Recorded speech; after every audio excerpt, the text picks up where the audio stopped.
finding them all. Instead, it will be once again banned on Taliyah. Last time around, it was Taliyah, Aurora, and Galio taken away.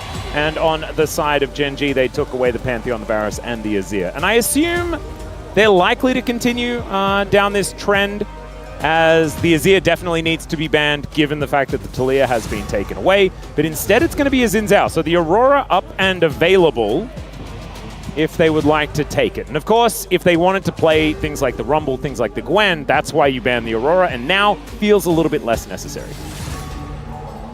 Still do think that Aurora is just in a good place right now if you have the execution. I don't think it's really a type of champion that you can just plug and play into any comp. I think it also requires, funnily enough, I think it requires good execution, but if you do, I do feel like the champion has very little counterplay.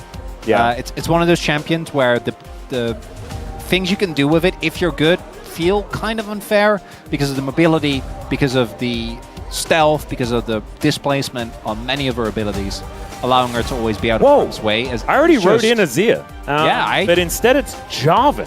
So they're going to B1 Azir, and then Chovy's going to like slam Victor. Oh, it's a Yone game. Oh, Sejuani, Yone. Yeah, it feels like it's down those lines. I think those are the two avenues. We're either going to see like Akali, Sylas, or Yone, or we're going to see Victor. I hope it's not Victor. I hope it's not Victor. I really don't think that matchup is anywhere near as good as people have seemingly thought it is. We are obviously... People have been trying to like that snake oil has been on sale for so long. Yeah, but people keep buying it, Atlas. I know. And we every time we mention, oh, you got to be careful because you'll get if you don't have flash, you'll just get ulted and die. It's like your people and those tulips, you know? It's the value is only there if the people say it's there, you know? And then you create a bubble and economics crash and it's just a disaster. And you'd think that history would have learnt, but it didn't. Okay, which is why we have Azir versus Victor in 2025. That's what I'm saying. Yeah, very, very, very upsetting. You're the one wearing orange. It's all just an elaborate call-out. That's why I have the Netherlands on the mind. Oh, Zyra Khan. Oh, this is I do love me some Guma carrier Zyra Khan. That is good stuff. I do think it's obviously a hard matchup in lane. There is a lot of pressure that will be applied by the Lucian Braum. That being said, I mean, this T1 core that they've put together now can be augmented by so many different things, right? Yeah. Like, you could throw whatever kind of potato you want on the top side of the map, especially with the jungle already being shown here as the Skarner. Things like, you know, Trundle aren't going to be coming out from the side of Gen G. They're probably going to have to ban one of those away. And in fact, it is going to be the first one. I'm going to say Trundle Poppy. I think those are the two bans. I think that Poppy also goes really well with the Azir. Yep. T1 is really good at using it. Even though they can't flex it, I think it's also good into the Skarner. So I would really like for that to be the takeaway. Yep. Now, I don't think T1 should ban mid laners here because I don't actually think it really matters what Chovy picks. I think that last game also showcased that trying to target Chovy is maybe not the way to go, because it didn't work at all, and it was a lot of resources invested, and it was obviously not really bothered. The Aurora is going to get taken away. As mentioned, I think Aurora is just a top tier pick right now. She is just good. And I wonder whether, you know, the lack of Sejuani that we're seeing on the side of Gen G will deter Chovy from the Yone angle, and will make it so that T1 doesn't necessarily have to ban that thing away, as the Nocturne is going to be the other ban. So that Poppy you were talking about is still going to be there. And playing Lucian and Poppy just doesn't feel very good. Outside of that, I guess you're not too worried, although stand beside Braum is going to be a little bit more difficult. We'll see what T1 do decide to go with their final ban. Will it be something like a Yone? They wouldn't be representing very much magic damage at all on the side of Gen G, so likely that is not going to be a look, and it will instead be the Hui taken away. I actually like that. I think playing Xayah into Hui is just a very miserable experience. Victor, as mentioned, I think has a lot of innate weaknesses that just won't make you super happy to lock it in. Other things that outrange Xayah, we're talking like mid-Ziggs, we're talking I think it's a Kassadin game. I could see that. I think you do have to wait till 5 though. Keen Sante, just slam it. Or he just played Oh. He is fresh off a nerf on this patch, but it wasn't exactly, you know, back-breaking. And I find it kind of crazy, right? Because I feel like TF is one of these champions that's just never going to be that good in solo queue anymore, just because as soon as you're good at it in pro, it's like ridiculous. So the fact that it even got nerfed is just kind of nuts. I'm pretty sure he was also in the Zero Win Club. He was in the Zero Win Club MSI. until Game 5 EWC Final. Yeah, I know, and then he did kind of... And then everyone figured out why he was being picked the whole time. I want to say, I was at MSI, I should remember this, but I feel like either Chovy or Faker did pick it up at some point and did really well with it. But it was like basically the champion was like 1-11. I think Kalista was winless, and then... TF maybe had one. Yeah, it was played by T1 and Gen G at MSI. That would make sense, yeah. Both of them. I don't know whether it was... successful or not. That successful or anything like that. It was pulled I know out. the sentiment was Jax? that people didn't like it. Jax? Jace? Jace. Okay, adding some range. I like that. One of my least favorite Sejuani compositions, although at least now Rakan does work. But otherwise, we're going to hope for some hammer form here from Sante. The Jace. And yeah, we're not representing a lot of damage on the side of Gen G. No. I've fallen for this trap before. Gen G doesn't have that much damage. This is where you're allowed to say it. You're allowed to say it now in the draft. Okay, and then when the damage graphs come up, you're like, oh, well, you know, I guess Cassante is actually a damage champion. let's the T1 draft I think is very straightforward. This is an amazing team fighting draft. You have decent amount of pressure towards the top side of the map. I think that what you need to be careful for is early on, I don't think you're like... A trend towards 28 in a row.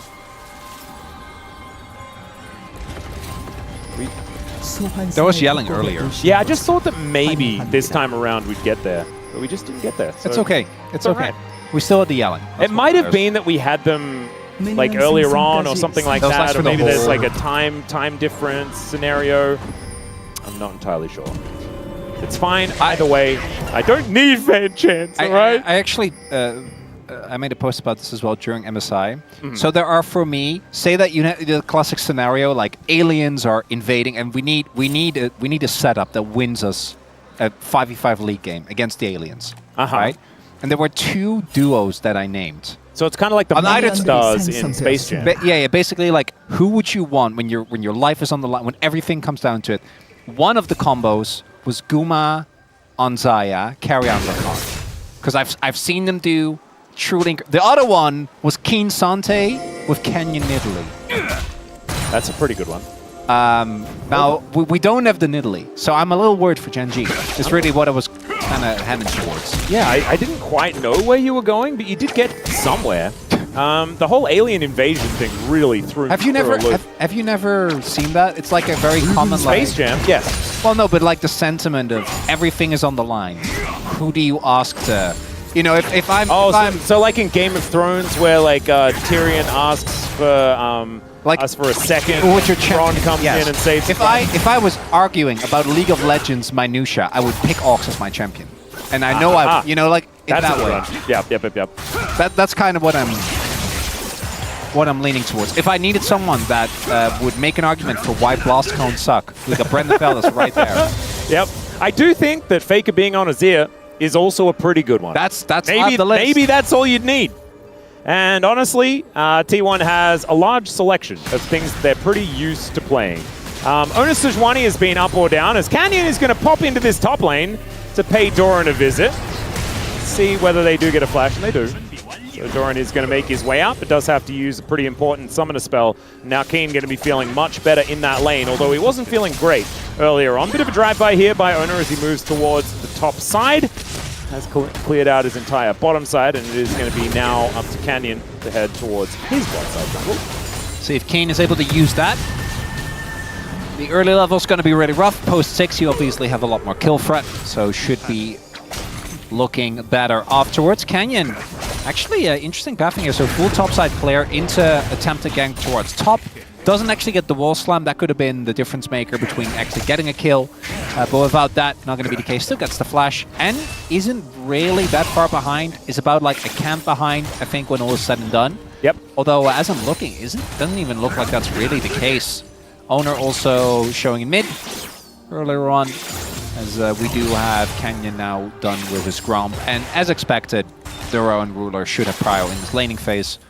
for the foreseeable future, unless we see anyone on the GENG bot side mess up. There are a lot of spellbooks as well, I want to highlight that. Yeah. So we have the supports, as expected, and then we have TF, as well as Owner as all. Faker. Yeah, Canyon gonna pop on over, but doesn't quite get his claws into the pigeon. So Faker will be able to back away. Owner secures the Crab. Crab answered on the bottom side, and Canyon actually waiting a little bit before he takes his blue buff. You can see it is still up. So Owner going to be popping over now, looking for a little bit of an entry towards Chovy. We'll be able to find an angle. Let's see whether they can actually get a flash, but Canyon's going to move on over. And now they get the gold card onto the Sejuani just to make sure that these red dots can continue to be consumed by Chovy, stacking that deck over and over again. As I do love that as soon as Chovy won that game on the Twisted Fate, everyone learns all of this intricate stuff about TF just because he was making so much money. The fact that now they understand that loaded dice is actually loaded. And they're like, why does he keep getting 6? That's because that's kind of how the champion is supposed to work. Look at that face and tell me that that doesn't look like a man that you would not want to play in a fair card game. Because there won't be a fair card game, Atlas. Yep. It's Channing Tatum. Absolutely. You didn't watch the most recent Deadpool and Wolverine movie? I haven't yet. He played, what's his face? Never mind, we've got a bit of an engage here towards the bottom side of the map. Ruler dashing on in, but Carrier gets himself out of there. We do have the feathers pulled back, but no one's going to get rooted. So I believe this will be a stalemate. Do get the concussive blows onto Owner, who takes a fair bit of damage, but everyone on GENG is looking a little worse for wear. I think now it's time to pull this one back. Okay, never mind. We are coming in for another engage. Canyon looking for a bit of an angle there, throws a rock around, but otherwise it is not too much. Good amount of action there towards the bot side of the map. Gonna be favorable for GENG. The Summoner trade's actually going to benefit them as they only invested the heal, where T1 had to invest flashes for both Guma and Carrier. Yeah, kind of crazy that the flash exchange was that bad for T1 as Chovy throws out a gold card in mid. I think the big thing was that Guma tried to get the recall and failed, right? Like, if he gets the recall, then maybe they killed Ruler, but he used his flash, wasn't forced, was voluntary, and did end up costing. And if you had have got Ruler's flash for it, which is often what you get going for those plays, it could have worked out, as flash does come on through. Chovy utilizing his as well feels a little bit less punishing when you can exchange that for a new summoner spell. The teleport comes in from Dura, making his way back to lane. Feels like it's a more action-packed early game, but we've had less kills. It's kind of interesting. It's been Canyon. Canyon actually been one of the biggest criticisms we've had for him for a long time is that he is just not that active. Keen. Yep, Owner gonna get that flash. Nice. And Doran's just about to come back off cooldown as well, so a kind of big deal, as the Jace will have even a flash advantage on top of the fact that he is having a real good time in lane. So Canyon's been very active. With the biggest piece of criticism for Canyon, obviously, often is that he isn't that active. But he's been matched by Owner, right? Owner was there in bot to counter the gank timing. Owner now forced to flash towards top side. Yep. Also has been hovering around mid. We are seeing a bit of a problem developing, though, which is that, as you highlight, like, TF should always be ahead. Probably shouldn't be 2 kills worth of gold 7 minutes in. That is a little bit ridiculous. Yeah. He's just having a good time. Does have his ult. Yeah, I don't think you're killing Keen here. Like, the amount of times we saw Keen, okay, he's gone all out though, as now the Destiny coming towards the top side, and yeah, the Sejuani was here, but she can't save him from that. That is first blood going over to the Cassante, and now Keen's life is way better, yeah. Canyon in position towards his bottom side. They do have vision. They know exactly where he is. Well, there's cleanse and heal as well. Yeah. Okay, let's see whether Gumushi can keep himself alive. No, Faker's roaming as well. They're like, no. Yeah, not worth it. Chovy has a Rod of Ages at 7 minutes. 8 minutes. That's not. So he'll have that one stacked up. It's going to be low value though, guys, because of course the later levels, the more valuable ones to get, and he'll have it fully stacked before he gets to those later levels. That was first blood. You're a glass half full kind of guy. I kind of love it.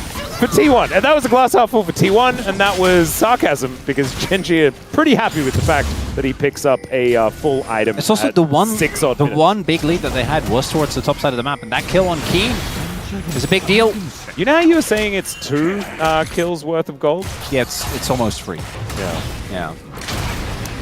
So that's the thing. We don't really need to. We'll circle back and we'll have a bit more of a chat about Trovy further down the line. It's always what do you actually get out of the lead, right? Like, yep. But as you highlight, starting to stack your Roa early, I think, is really valuable. Just having a full item in general, compared to a Faker who's only sitting on components, is a big deal.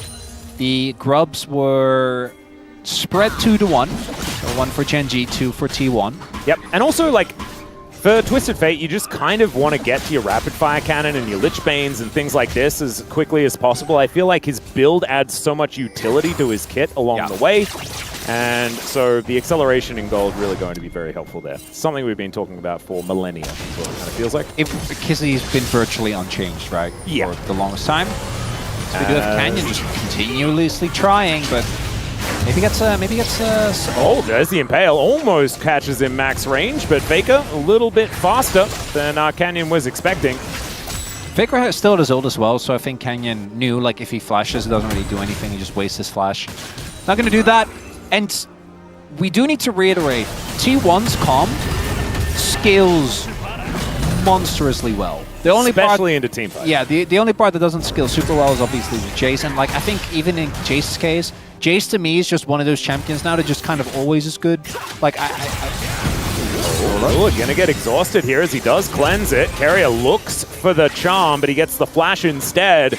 And honestly, I think T1 are going to be pretty happy about that. That is 2 summoner spells for the price of none. Yeah, big mistake there from Ruler, because Dura wasn't around, so he had to play a little bit more safe. Did not do so. We do have Canyon maybe looking for a play towards bot side. Guma has his ult, but I think there really is too big of an angle here. Yeah, there's a little bit of a knock-up on the Canyon, but he's immune to damage is what it looks like. He's got 2 belts, so his pants are well and truly held up.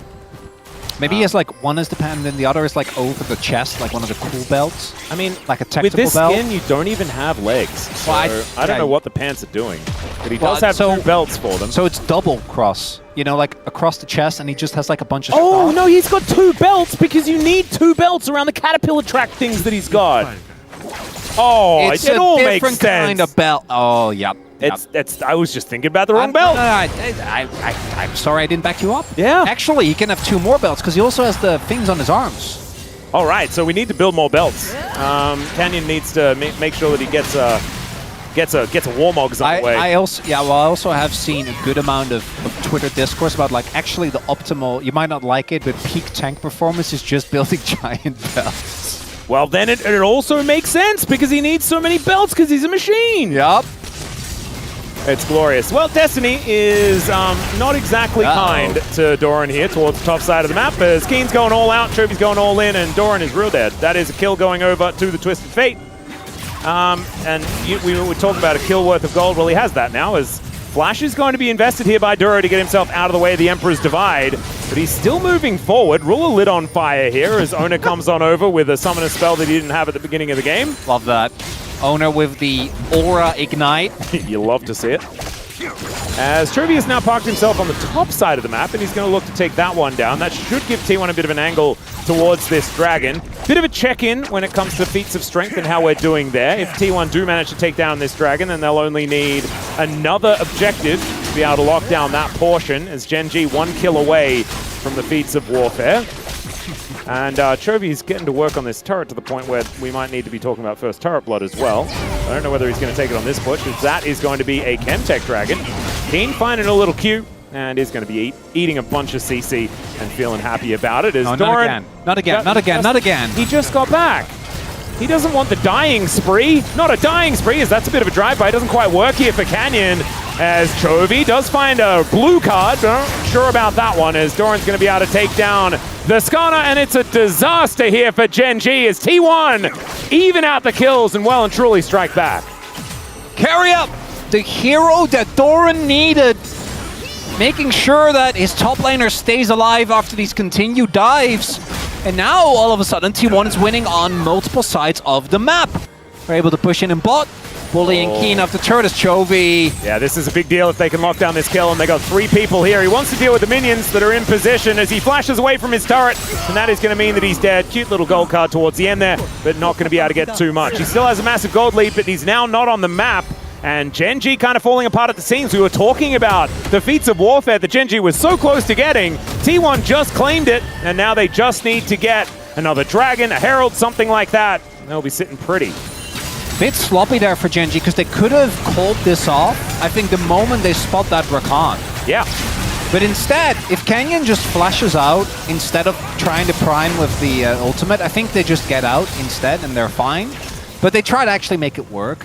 Timely arrival from Guma to catch there as well. And then I like that T1 also, they know where everyone is on the map, right? They know that Duro and Keen are bot. They just killed Skarner as well as the Lucian, so they can just dive Chovy there. And T1, on an even game state, I'll take them anytime. Every time. The amount of damage this team has is incredible. And we have seen GenG play this exact composition in late game, and I think it can be done. It's very poke heavy, right? You just gold card, do some poke, back off. Yeah, and you can play it in a 1-3-1, things like that. More of a full one, I guess. There are ways, but by default, if you're T1 and you get the 2 items, you get the free items, you're going to be feeling amazing. You're going to have intense amounts of damage.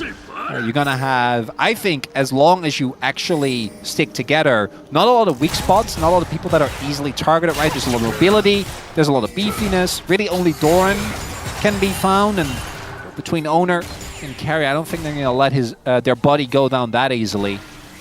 Just have to see whether GenG can find some of that magic, or whether this is indeed going to be that 3-game series that I think we all want. Would like that. Especially most of Incheon.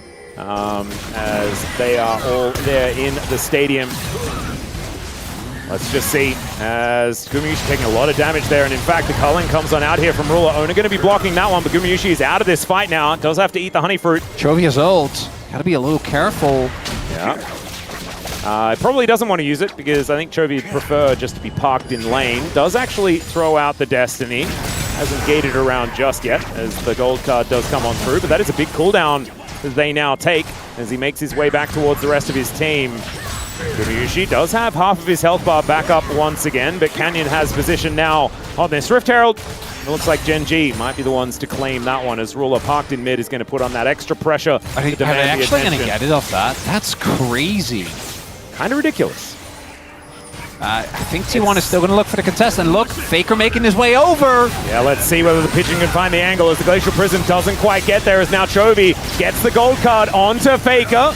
And now for the rest of the fight, Canyon going down extraordinarily low. There's the jungler out of it. Emperor's Divide, not really finding it, but it pushes them out of the pit as Keen. He's gone all out, but he is, in fact, all out. Double knock up there from Carrier as well. Looking fantastic. Ruler frontlining doesn't want to as he flashes to get out of the way, and that is Faker on the board with a kill onto Duro that he was looking for before. And Chovy not going to get hit by that grand entrance, but I still think he's in a bit of trouble here as Ruler wanting to try and catch them off guard as another gold card is locked in. Wildcard's actually hitting all of them there as somehow it's Faker that managed to just take down Ruler. Chovy will survive and T1 limp away.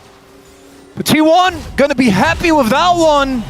Herald found, fight won, mid lane turret sieged. Possible setup towards the Drake as well. Now the gold lead firmly in their favor. And a 4-0-2 Xayah as well. Quick Blades now completed. Gumayusi, he's pretty ridiculously good on this champion. And let's have a look at it once again, as this was an awkward fight, you know, it was on all sorts of different fronts, but T1 play it masterfully. The big thing for me is that Faker zones out together with Guma at the start, 3 of the members of GenG. And like, despite some true Keen Sante heroics, he can't actually 1v9, right? Like, that's not a thing that you can do.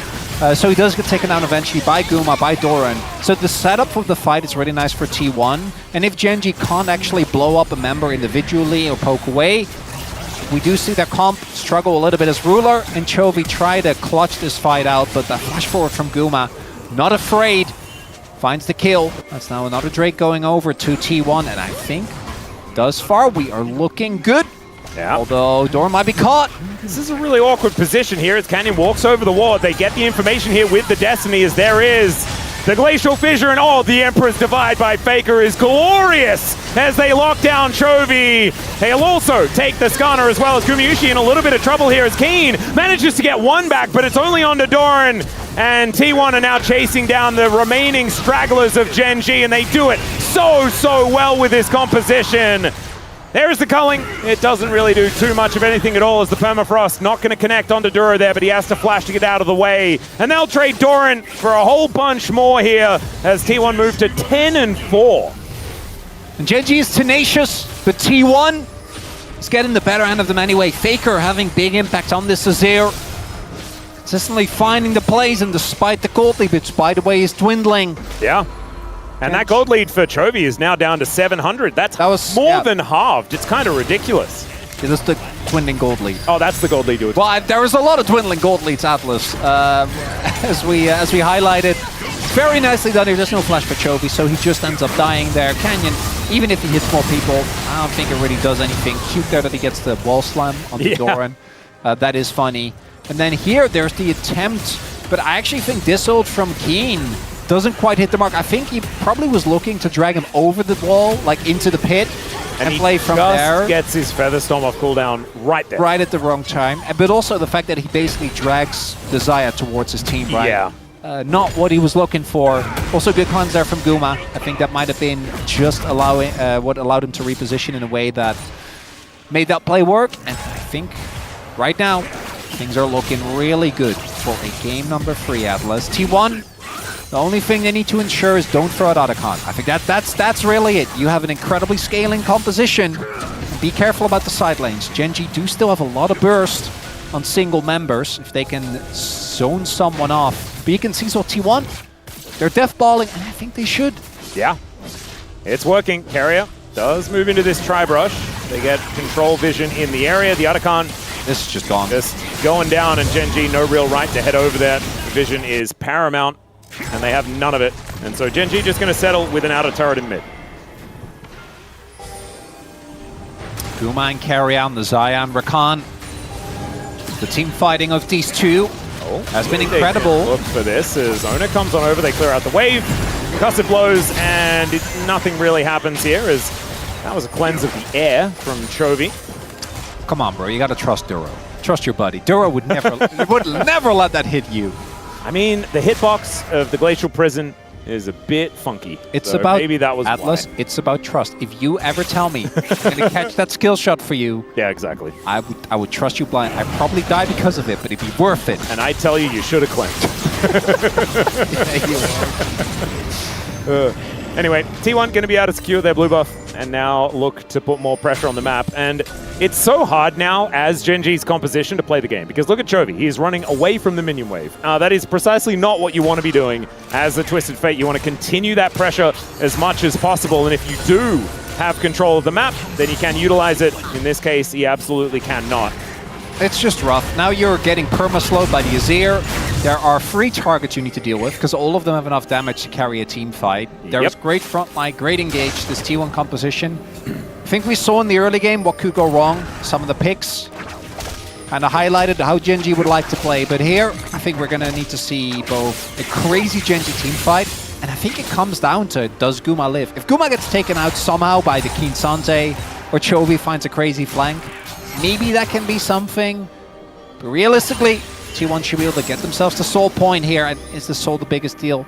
Not really, but for Gen.G's comp, trying to actually chew for some of extra damage resistance is still nice. There's that RFC, but I don't know if it's going to be enough. Oh, trying to get himself out of here. Does manage to dash away. Holds onto the flash for the moment. 50% of his health is now missing. Oof. It's a tough one as T1 just continue this relentless pressure. Chovy has found a lane, but look at this. The poke onto Ruler is just kind of gigantic, and the rest of T1 just continuing to push forward. They'll take down this inner turret very comfortably with 4 members, and Canyon just not quite here in time to try and alleviate anything as Keen comes on over and is trying to defend against Faker's push, but it is unrelenting. Does take a lot of damage here from the Keen Sante as the Emperor's Divide is going to have to be employed. That means that T1 do not have that if there is going to be a bit of a team fight. The Glacial Prison also was thrown out earlier on as Carrier looks for a bit of an angle here, gets the charm onto Chovy. of T1 not really hard committing as it's a fight for a Gromp, guys. There's the Destiny, and okay, Chovy thinks that this is maybe an angle. Shifting Sands does get Faker out of there, and remember, this is 3 items onto Chovy now. Maybe it's an opportunity, but you can see the culling just kind of hitting the air, and now T1, they can back away if they'd like to. Would they like a team fight? That is our question, but without the Emperor's Divide, perhaps they do not want it. Well, GenG is slow playing this. Do have Doran probably looking for a base and immediately TPing back. There's a good amount of flank angles behind them. Yep, there is a Mega Cone here as well for Chovy if you'd like to utilize it. Oh, Doran. Yep, there is the teleport in as Doran diving on top of Keen here as Chovy holding onto this gold card for such a long time. Carrier comes on over, and there is the all-out. It is going to be the secure on the Dragon with that unsealed spellbook from Duro as Canyon's just going to drive his way out as best he can. Down goes Doran as GenG, they slow down Carrier as well, and I don't think he's long for this world as the Ardent Blaze will be able to tag him, so he's not going to be executing himself just yet. And so GenG able to deny the soul and will also find themselves, could you call it a fight? I guess you could call it a fight. I'm kind of in awe that that worked. I guess it's the power of no Emperor's Divide for a while. So there's a lot of layers to it. There's the, Chovy might be dead. So there's the power of no Emperor's Divide. There is also T1.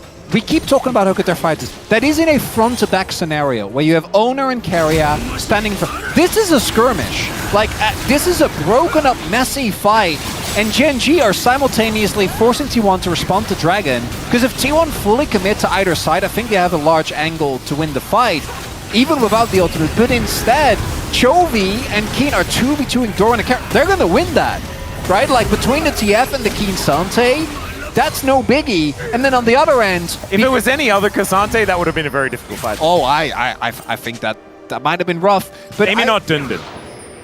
Don't remind me, bro. I don't want to. That's like a whole nother conversation. I don't. He's in the LEC now, you know. Which is nice. He's thriving, you know. It's well, let's not talk about Unreliable, okay? It's too much. But he did teach us that Gromp is important as GenG startup Nash. Yeah, this is what they learned from T1. Just Nash. They just start up the Baron. If you notice, Chovy finding an angle, or did T1 find a Chovy? Chovy kind of knew that this was what was happening. He doesn't have an arm guard, so he's just dead. And now the quickness goes all over the rest of GenG. Can they find it? No, they cannot. The Emperor's Divide throws them into the mix. And now, Owner trying to dash his way out. Ruler is doing a decent job, but Gumayushi just getting on in there. My God, he slaughters them. It's a triple kill for the Xayah, and T1 say, well, I guess we'll take a Baron. Maybe if you have Flash and Zhonya's Chovy. Oh, Kane's gonna die, isn't he? I've seen these before. Jonah Strong, I know what's coming. Hey, no, but he got the Raptor. Actually, I don't even, like, Doran doesn't have a whole lot of health. No, I actually... If it was just Doran, he didn't know that it was just Doran. He has a lot of whisper. It would have been fine. Huh. My only read is, like, I don't know. Like, because you know where everyone is. Yeah, it's not even like he TP. Yeah. You know where everyone is. Chovy just goes too deep. The response from T1 is good. And this is the front to back. Look at this. We have Guma and Faker doing damage. Owner and Carrier at the front. Then a beautiful ult from him. And then Ruler actually does take down Carrier. Is trying to make a play. And then Guma just flashes in. Does a really good job. Gets all the damage out. I think Faker's disappointed that Chovy died so early because it was a 5-man shockwave in game 1, but there were only 4 alive to hit with the Emperor's Divide in game 2. Yup. Oh, it's completely unfair. Not cool. It would have been 5 if Chovy hadn't have just sort of gated his way into death. Okay? So we'll give them an even on that front. It's classic Chovy, you know, he's just calibrating how to make more plays. That one is going in the data set as not it. Yeah, it was not quite it. That was not it. I do think it was already a Hail Mary, right? Starting the Baron in the first place, trying to look for that turn, but he can make the play now. He's got his arm guard. Well, the game is done now, so I think the game was already in a rough spot. That play was, don't get me wrong, that play was bad. I think the fact that they started up Nash kind of shows that GenG also knows that they're a little cooked. Area getting that sick cleanse. Yeah, this game is looking mighty over, and I love that, Atlas. Yeah. That's good, because that means the series ain't over. Which I love. There we have gotten max games for GenG T1 in what, the last How many has it been? Because it was the two at MSI. So it was both at MSI. They didn't face in road to MSI. I think round robin 2 was a 2-0. I think round robin 1 was incredible, but round robin 2 I remember being a bit of a letdown. Yeah, it wasn't super hard. Not this one, Atlas. Not this time around as we move into our first ever round 3. So we get a zoom in on the gold card being collected by the bird that was flapping away. So that's not going to eventuate in anything at all. Bounties now up and available here if GenG can ever get out of their base, but I just don't know whether that's ever happening. 20 seconds on this dragon would be soul point for either team. So they don't have to play for the next raid because they got the last one, which is nice, thanks to Duro's smite. But maybe they will anyway. Well, I hope they don't, because they're also playing it. But to what end is what I ask you, Atlas? Because do you, like dead Nexus. Well, do you really want this game to go? Like, what are you playing for? There's not. Normally, in these type of situations, there's like... I mean, that's a much deeper question than you may think, because this team's already qualified for Worlds, so what are they playing for, Chronicler? To keep the streak alive! Yeah, but they've been in interviews and they're like, yeah, we don't really care, we just want to play well. Yeah, no. Which I tend to believe. I mean, these are competitors. If they had the mindset of, I guess we take a holiday now, then they wouldn't be the players They wouldn't be on the streak, yeah. There is also, that statement is then always followed up by, we just want to do well at Worlds, which... That's everyone. Yep. That's how it goes. It is something that they haven't quite managed to achieve just yet. Need a Hail Mary here. Maybe a multi-man ult from Canyon. Otherwise, we go into game 3. Oh, there's the Destiny to come in there as they found Canyon on the flank. He only gets Owner with the ulti. As now Gumiushi is in a little bit of trouble, but he's got the Featherstorm. He's buying so much time. And the Emperor's Divide to get him out of there as well. Ruler is the one that's down so low as they trade 80 carries.